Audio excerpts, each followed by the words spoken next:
Hi, I am Joy, and there's always joy in cooking. Today, we will make something delicious and delicious. Almond sans rival. Okay, so I will need about 2 cups of egg whites. And I will also need 1 cup of powdered sugar. So I will just mix this. I will just beat this until frothy. Okay.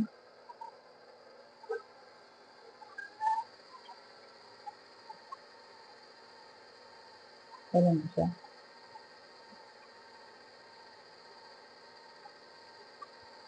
Number 8 na.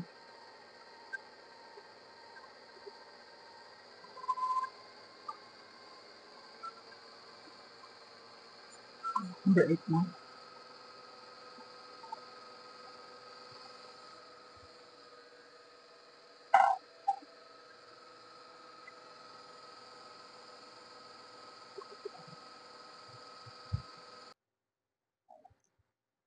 Perfect. Stiff pick. Okay. So I will divide this into 4 pans. These are thin sans rival pans. Okay. Okay lang. So, dali lang. Gida kay divide ko lang anay.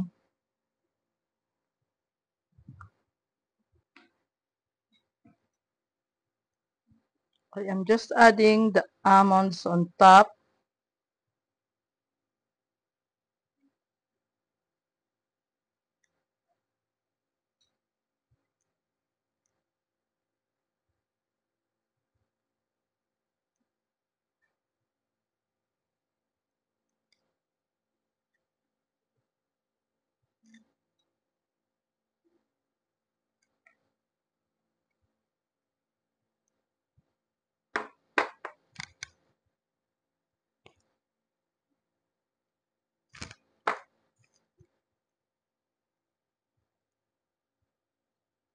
Okay, this is what I'll do. I'll tap, tap, tap, tap, tap, so that the nuts won't fly away.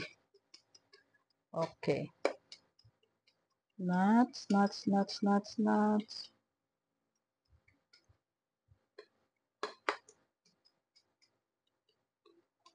Okay, so there.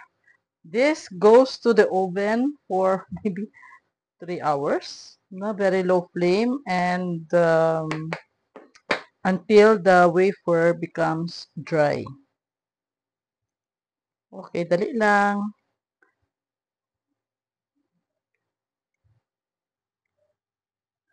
So, now we will prepare the filling of our sans rival. I have here 8 egg yolks and 2 softened butter.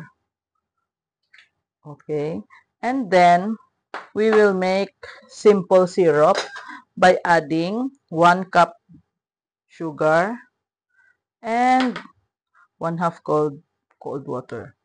Then we'll just put this in the flame until sugar is dissolved and then the syrup becomes thicker. So I will pour this one here and then blend and then add the syrup. Dali lang.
So now we will prepare our filling. We'll divide this into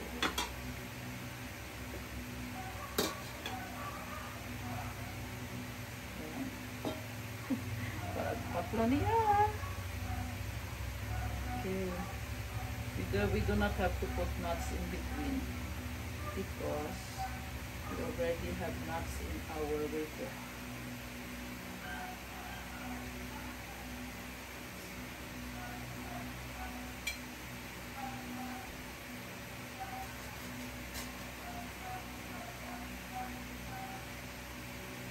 Nakamot ko lang ah.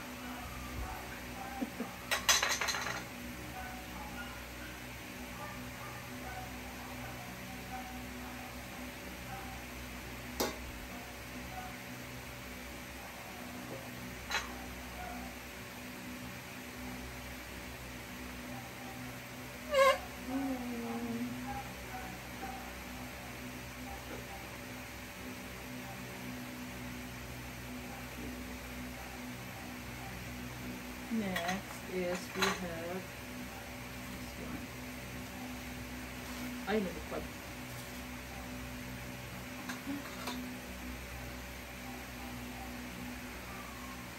Hindi lang ang taas na siya gawa, no?